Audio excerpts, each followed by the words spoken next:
মৰমৰ ছাত্ৰ-ছাত্ৰীসকল, তোমালোকলৈ নতুন এটি ভিডিঅ' লৈ আহিছোঁ। অসম জাতীয় বিদ্যালয়ৰ ৪ৰ্থ শ্ৰেণীৰ দ্ৰুত পাঠৰ ক্ৰমান্বয়ে এটিকৈ সাধু তোমালোকলৈ আগবঢ়াইছোঁ।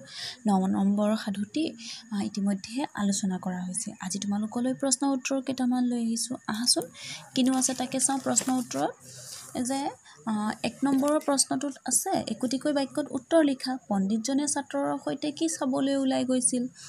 ইয়াৰ পাছত আমি উত্তৰটো চাওঁ। আহাচোন চোৱা, মই উত্তৰটো এনেদৰে লিখি আনিছোঁ যে পণ্ডিতজনে ছাত্ৰৰ সৈতে কি চাবলৈ ওলাই গৈছিল সুধিছে। দেশ চাবলৈ ওলাই গৈছিল। তাৰপিছত আছে, চোৰে মানুহ ঘৰত কেনেকৈ চুৰ কৰিছিল?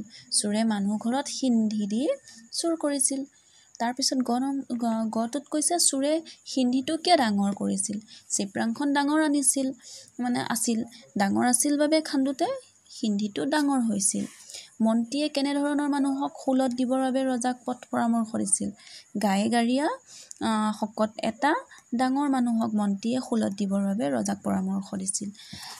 এইকেইটা হ'ল তোমালোকলৈ লৈ আহিলোঁ ১ নম্বৰৰ প্ৰশ্ন উত্তৰসমূহ। ইয়াৰ পাছৰ ভিডিঅ'ত তোমালোকলৈ মই ২ নম্বৰ ক্ৰমান্বয়ে এটিকৈ প্ৰশ্ন উত্তৰ লৈ আহিম। তোমালোকে মোৰ ভিডিঅ'সমূহ ক্ৰমান্বয়ে চাই যাবা। ভাল লাগিলে লাইক, শ্বেয়াৰ, কমেণ্ট কৰিব পাহৰি নাযাবা। আজিলৈ ভিডিঅ'টো ইমানতে সামৰিছোঁ। ধন্যবাদ।